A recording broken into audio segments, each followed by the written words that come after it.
Samuel Finley lived from the year 1715 to 1766. He came to the United States with his parents when he was 19, attended a log college in Neshaminy, Pennsylvania, a school for pastors, and a precursor of Princeton University. He was the fifth president of Princeton. The following sermon is called The Madness of Mankind. Preached in the New Presbyterian Church, Philadelphia, June 9th, 1754.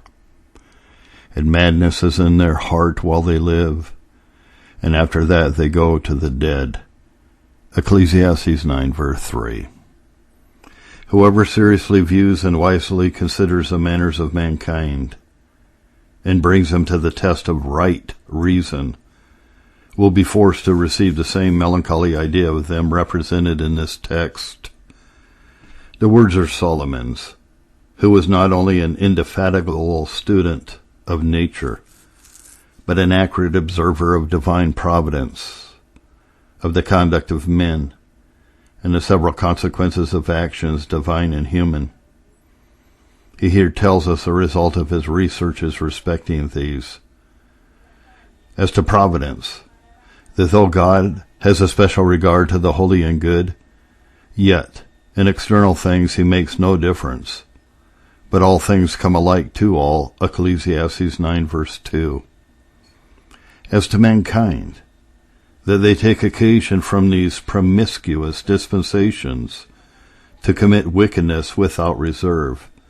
Their heart is full of evil, Ecclesiastes 9:3. For they observe that such as work wickedness are set up, yea, they that tempt God are even delivered, Malachi 3:15. This has sometimes puzzled the pious, but has struck the ungodly with madness.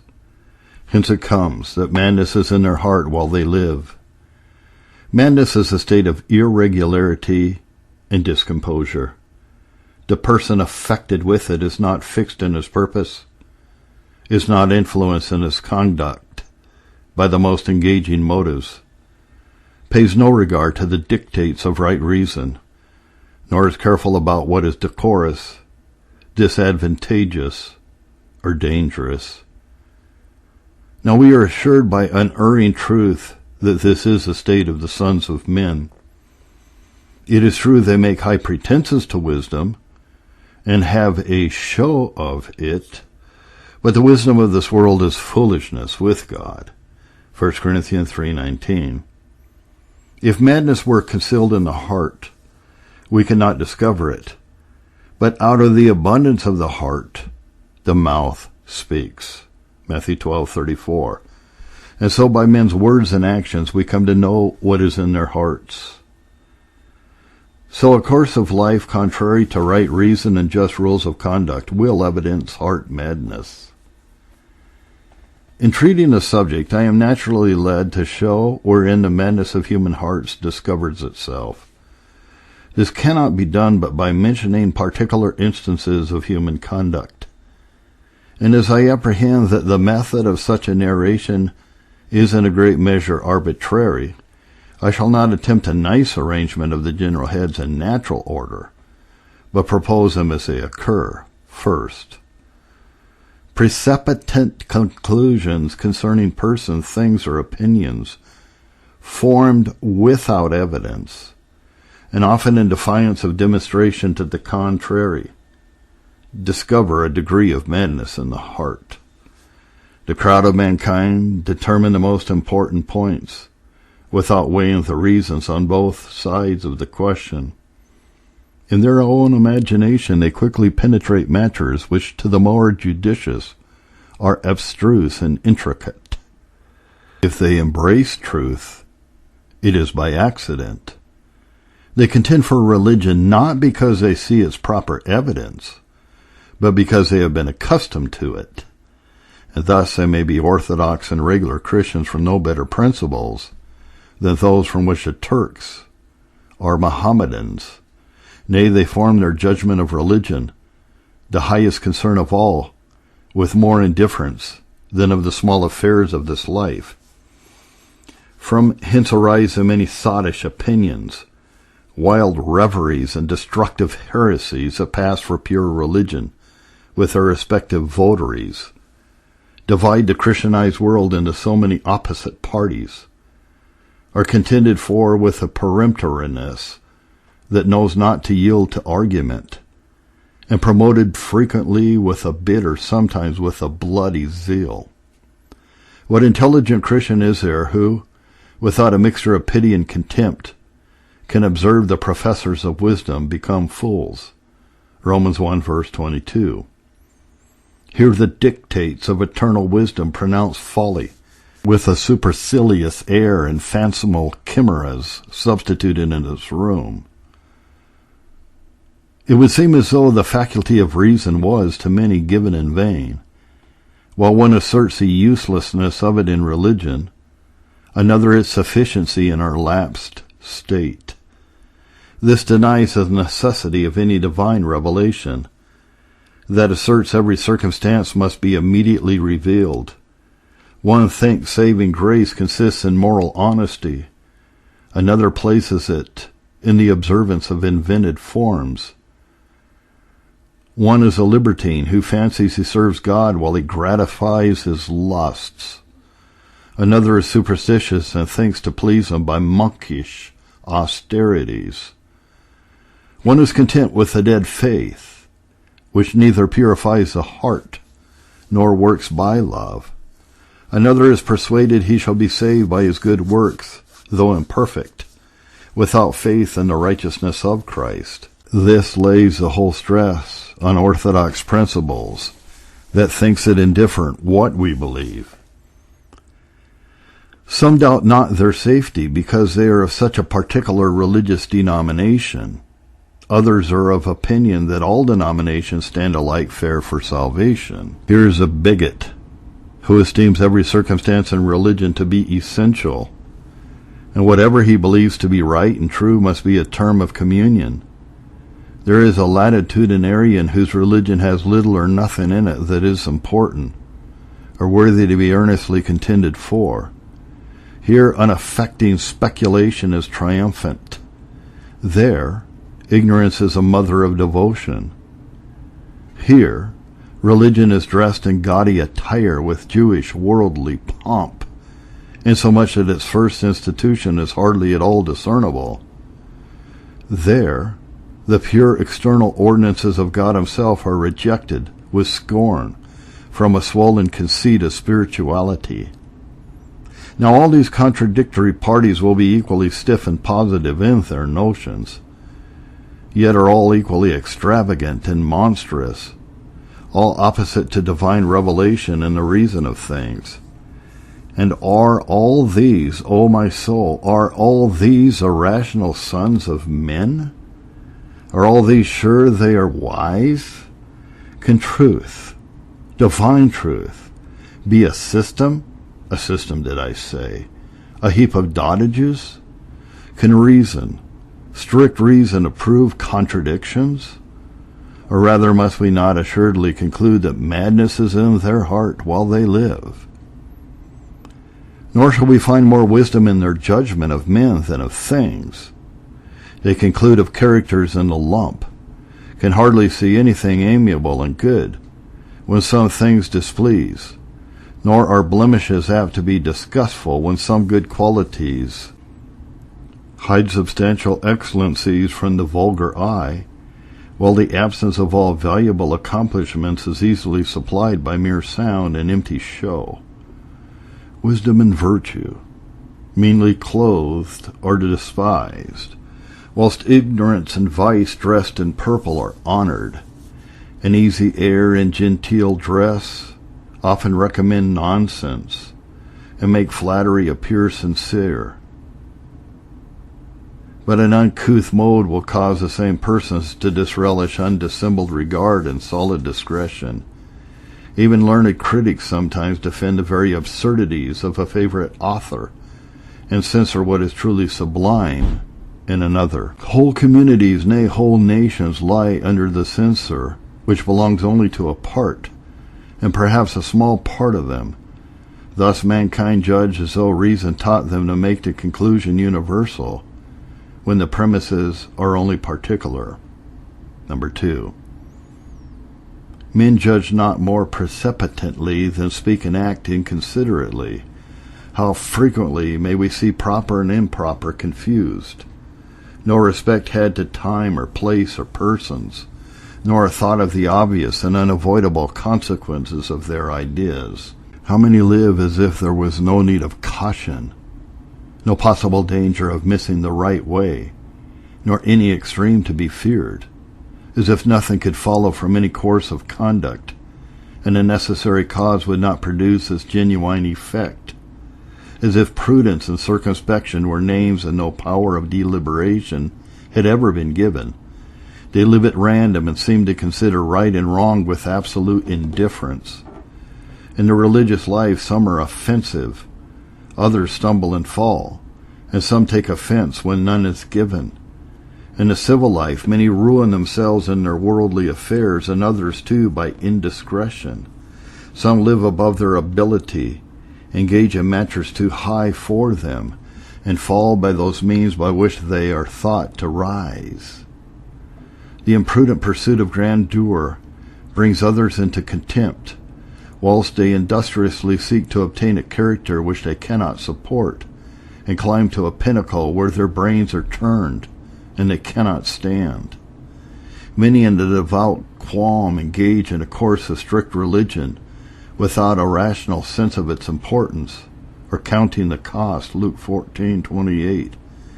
They don't think what offenses and stumbling blocks are in the way, what artifices of Satan, what allurements of the flesh, and what terrors of the world are combined to turn them aside. How strait the gate, how narrow the way, how arduous the ascent, and how deceitful and impotent their souls. What self-denial, what humbleness of mind, what watchfulness and care, and what courage and determined resolution are requisite for the purpose. They assure themselves that they will stand firm against all assaults, though there were no pains to dig deep and found themselves on a rock. So when the rain descends, when the floods come, and the winds blow and beat upon them, they fall, and are carried headlong down the stream. Hence their goodness is as a morning cloud, and vanishes like the early dew, Hosea 6:4. They either become profane or are taken in the snare of some delusive opinion or heresy, and they shall turn away their ears from the truth, and shall be turned unto fables, 2 Timothy 4:4. And thus the end of their religion. Number 3. Many appear to have false views of what is advantageous or hurtful, and draw false inferences from actions and events. And how strange a light do they look on strict piety, who disdain it as mean or avoid it as unpleasant, and how come the paths of sin appear honorable and blissful to them. Religious persons and spiritual conversation are by many shunned, as though they were dangerous, while the loose and profane are chosen for companions, as though they were most safe. They are not afraid to violate the laws of God, yet they dread a threatened vengeance. Hell is their terror, sin their sport and entertainment. They tremble at the effect, yet delight in its proper cause. But how absurd is it, mentally, to separate misery from sin, when they can never be separated in fact? The eternal reason of things has made their connection inviolable. What false apprehension of many of their own cases! The aged and infirm think of years to come, so they put off their intended preparations for death. The drunkard never knows his capacity, but thinks he may safely venture to take the other glass. Nor does the covetous miser ever judge truly of his necessity, and therefore lives poor in the midst of plenty. Every occurrence is perverted. The goodness of God, which would seem sufficient to melt hard hearts and form them according to his will, becomes a means of hardening them against him. If he gives to some abundance of worldly wealth, they use it as though it were a license given them to indulge wantonness, excess of riot, luxury, and all those sensual pleasures which to others are forbidden. If honor and power are conferred on them, they act as though they were advanced above a scrupulous regard to the divine commands. They seem to say, "Who is the Lord that we should obey him?" Exodus 5:2. Because the wicked prosper, they conclude that it is quite safe to follow their ways. Because sentence against an evil work is not executed speedily, they are bold in impiety, presuming on perpetual impunity. They see men despise piety and even sit in the scorner's chair, yet no visible evil befalls them. Hence some are tempted to think divine threats are but bugbears, and religion but a fancy. On the contrary, pious people are distressed, often severely reproached and run down, and no visible regard manifested for all their care to please God. Upon this, others readily determine that it is in vain to serve God. Malachi 3:14. Some, who made a plausible profession of strict religion, fall away and prove themselves by their after conduct to have been but hypocrites. Therefore others carefully avoid any appearance of piety, that they may avoid hypocrisy. They expect to be accounted honest and upright, when they are openly wicked and glory in their shame. Number 4. There are numbers who do not so much as attempt to form their judgment or regulate their practice by reason. They follow the vogue without scruple. They seek no other test of truth than that it is said by the great or the many, nor any other proof of the propriety and goodness of their behavior, but that it is modest. Custom is to them instead of reason, and influences them much more powerfully than the authority of God himself. Let their conduct be irrational, let it even be wicked, provided it only be fashionable. Has it a multitude to patronize it?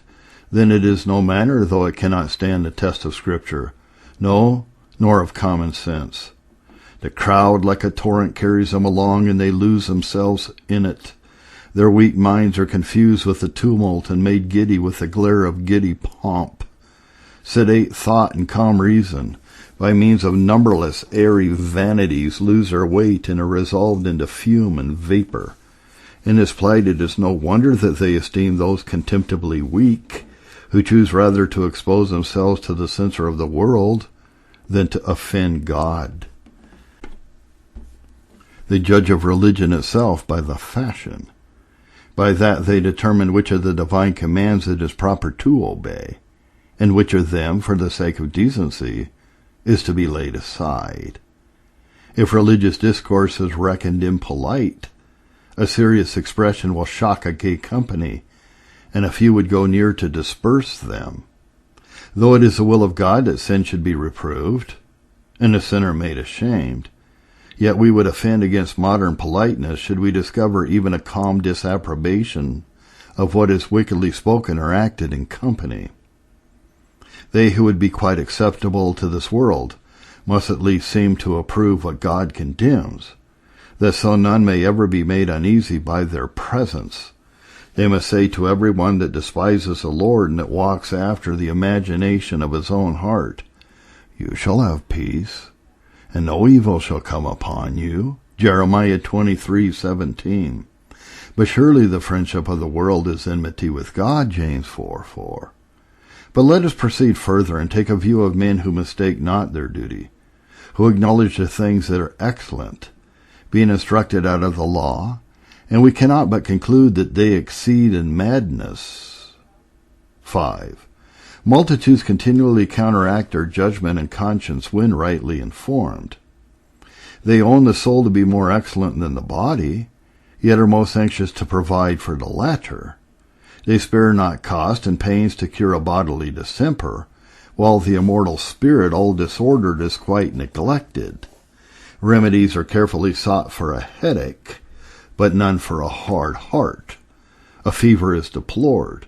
Irregular and distorted passions are indulged. The body is gorgeously clothed and delicately fed, while the soul is naked, without righteousness, and no bread of life sought after for its nourishment. It is of more value than the whole world, yet it is bartered away for a very small part of it, for vanity, for songs, for trifles.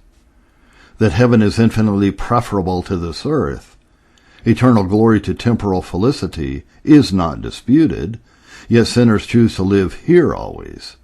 They are conscious to themselves that they would desire no other kind of blessedness than this world affords, could they but still enjoy it, and enjoy it fully, and hence grasp the present regardless of the future.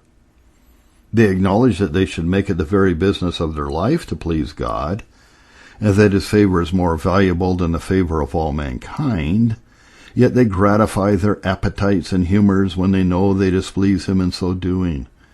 And if they stand fair in the opinion of men, are quite careless about his approbation, they commend virtue but practice vice, and while they own that wickedness is a way to hell, walk boldly on in it at all adventures. They confess that reason should guide and the passion should be governed by its dictates, yet when their passions become clamorous, the voice of reason is drowned, and its loudest remonstrances no more heard.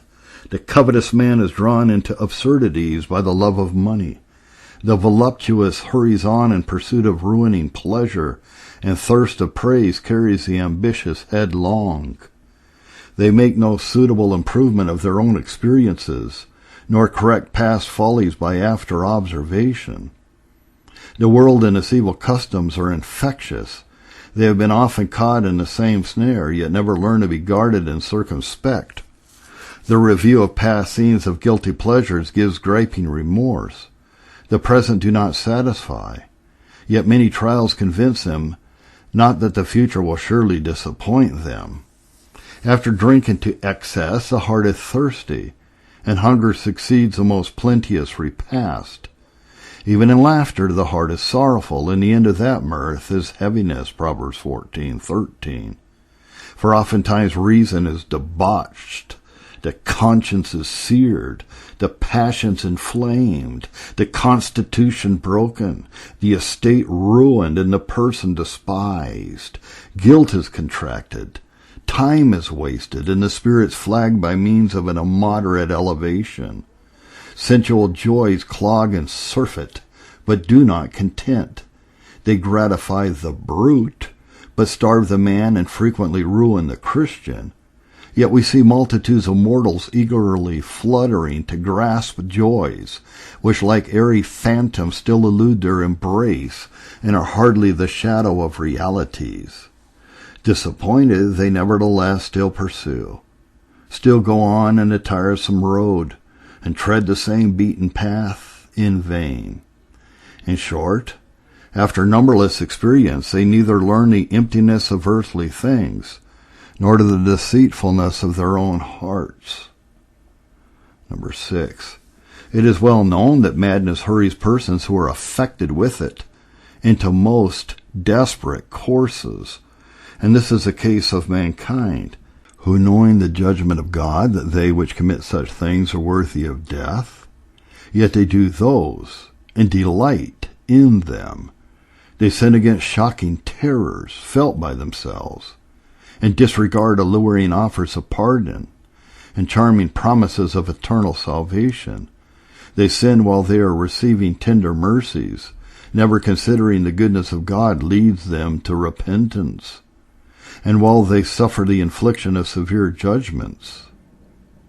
Examples of despair: the fearful ends of wretched offenders deter them not, nor are they persuaded to be religious by the deathbed joys of pure people and living piety. Let their dearest friends and the most learned and godly ministers convince and besiege them, yet will they not yield themselves to God. Solomon with all his wisdom, the royal authority joined with the sublime strains of the sweet singer of Israel, the persuasive oratory of Apollos, with Peter's burning zeal, could not turn sinners from their course. Let miracles be wrought, the mountains removed, the dead raised, the deaf made to hear, and the blind made to see. Even these things will not have the force of argument with them. uncover destruction, make hell naked before them. With open eyes they rush into those flames. Let angels come from heaven and fiends from the infernals. Let eternal raptures and endless horrors be presented lively to their view, and they will hardly so much as make a pause. Tell them, nay, show them how sottish and foolish their way is, yet they will not be ashamed. Conscience speaks, but it is not heard. Conscience commands, but it is not obeyed. What shall I say more? They rush on God himself upon the thick bosses of his bucklers. Job 15:26. They provoke incensed omnipotence to unequal engagement. They defy his power.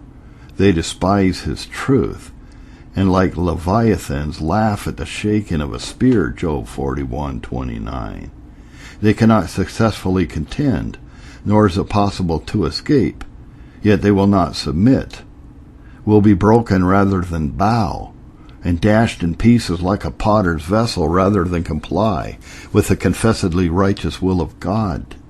They are told that eternal damnation cannot be avoided, nor eternal glory obtained, but only by the merits of Jesus Christ. Yet many, could it have been thought, many make light even of a Savior, despise a Redeemer. Most horrid, most desperate thought, his exquisite agonies, his exceeding sorrowful soul, his bloody sweat, the soldier's scourges, the crown of thorns, the cruel mockings, the painful and accursed death he endured for sin, instead of affecting them with reverence and love to his person, are the matter of their scorn, or at best received with cold indifference. O my soul, come not thou into their secret, unto their assembly, mine honor. Be not thou united. Genesis 49:6. Be astonished, O you heavens, at the madness, the daring impiety of guilty mortals. Be horribly afraid. Be ye very desolate. Jeremiah 2:12. 7. Madness discovers itself in absurd and unreasonable hopes. Earthly-minded and sensual persons hope to content their lustful appetites by gratifying them to the full, whereas it is plain that all vicious passions, like the dropsy, increase by indulgence. Endeavors to satisfy them, and by that means to get rid of their importunate cravings, is the same as heaping fuel on fire in order to extinguish it, which yet only serves to heighten and perpetuate the flame. There is no means that has a proper tendency to quell irregular desires, but only self-denial.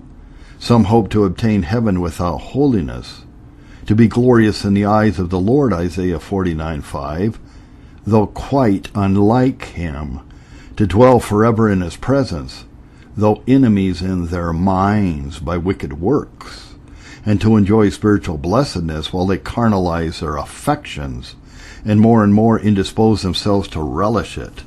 Thus they separate what God has joined together, while they expect the end without the appointed means. They hope to be pardoned without a heart-purifying faith, and accepted of God without the imputed righteousness of Christ, to be embraced by that mercy which they grossly abuse, and spared by that patience which they continue to provoke.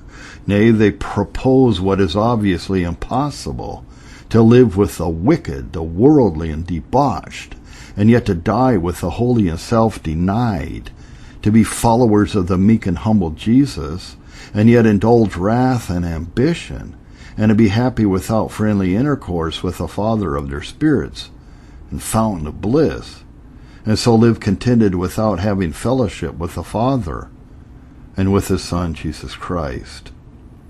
Though all fallible and prone to deceive, they nevertheless depend more firmly on each other's word than on the promise and oath of God, who cannot lie. They hope to get victory over sin by slothful wishes without striving earnestly against it, and to become somehow good without ever exercising themselves unto godliness. Oh, what shocking disappointments they meet with! The higher they rise, the more dreadful their fall. They will be removed like a tree, Job 19:10, and end in certain despair. Number 8. Madness appears in the precarious fickleness of human hearts. Mankind are blown here and there like withered leaves in autumn, or like chaff, the sport of winds. They are not only contradictory to each other, but the same individual is discordant with himself. One thing is approved in the morning, the contrary thing in the evening. Now love is predominant, but the next pulse beats disaffection to the same object.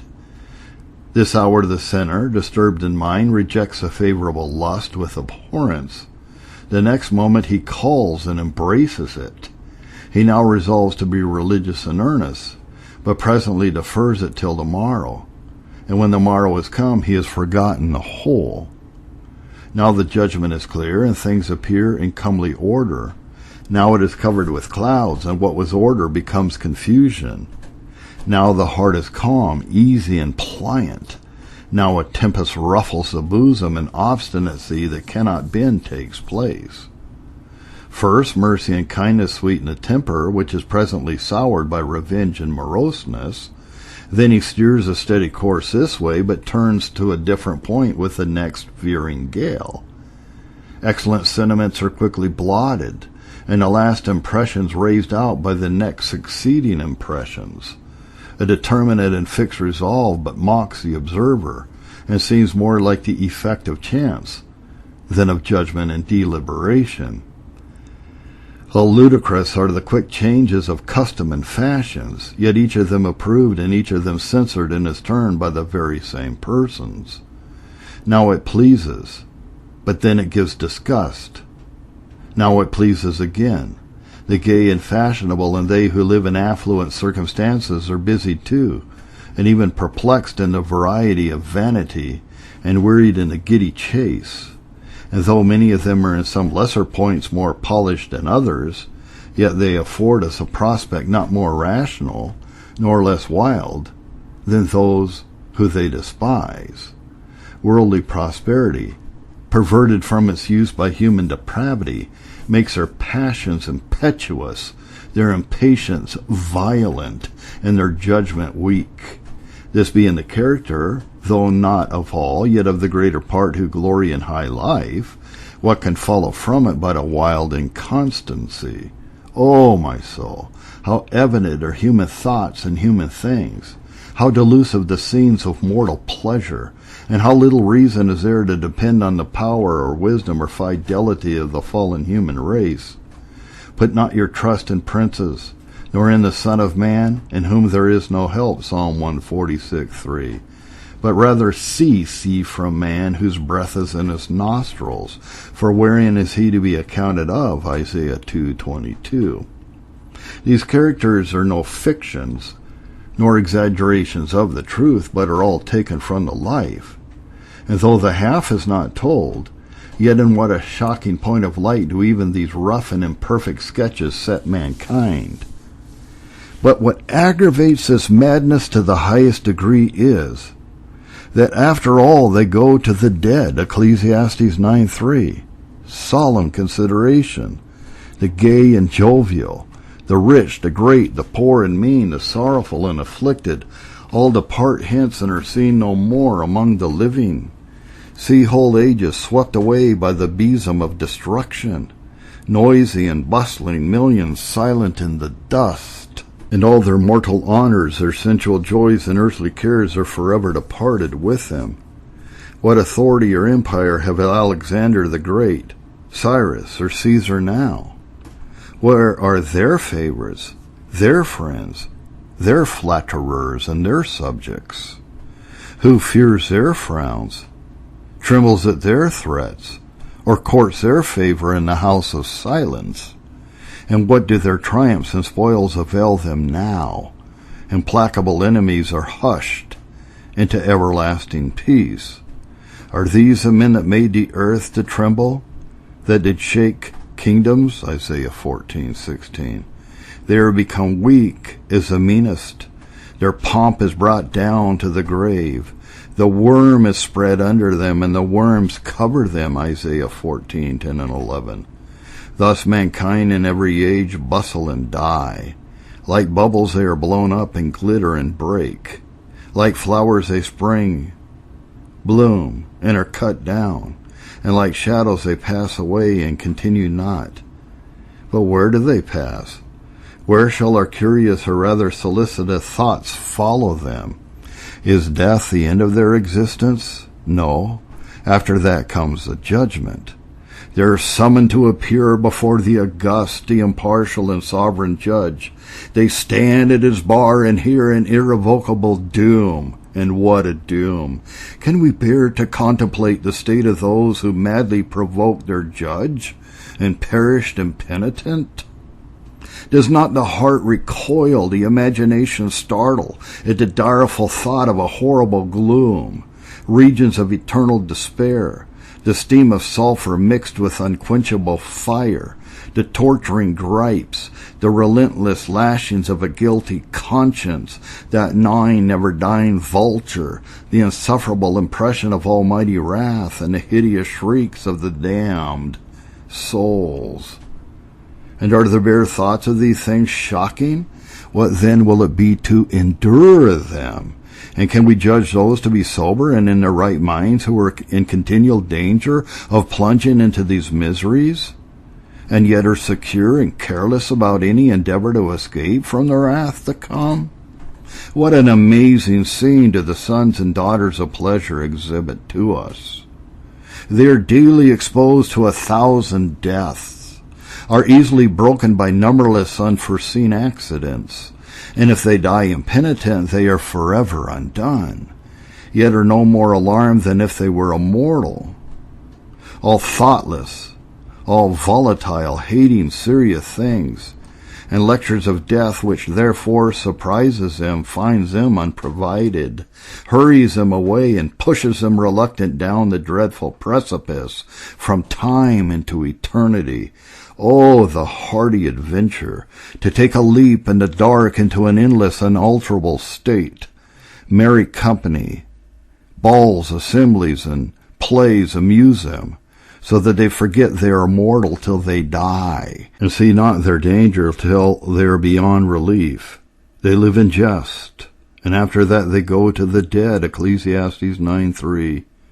In earnest, what degree of folly is it to catch a feather and let go a crown, to gain a toy and lose a kingdom, for a morsel to barter a birthright, and for a moment's pleasure to part with everlasting joys and suffer eternal woes? Are these your men of sense, who look indignant on those who are so weak as to be deeply concerned about such important matters? For vain man would be wise, though man be born like a wild ass's colt, Job 11:12. It is an inexpressible absurdity that temporal things, whether riches, honor, or pleasure, should engross the intensive thoughts of beings bound for eternity, and it is an eternal solecism in religion to be engaged about the concerns of it in a cold and indifferent manner. The kingdom of heaven suffers violence, and the violent take it by force. After considering all these things, will it seem an abuse of mankind if I compare this world to a great bedlam, filled with persons strangely and variously distracted? Some are so desperate as to refuse all salutary medicines, and a habit so inveterate as to nonplus a physician's skill, and make him almost despair of their cure. Some appear hopeful for a while, but relapse, and their case is more dangerous than before, and some are actually recovered in a less, some in a greater degree, but not so much as one perfectly well. The text will warrant the comparison, and I may not flatter mankind by soothing expressions when their case requires plain dealing, nor be so polite as not to learn of God how to speak when I deliver his message.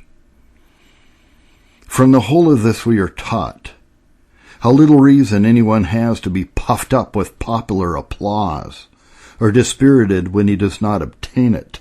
For consider, who are the judges? Are they all persons of sound mind, whose conclusions are according to truth? Far from it.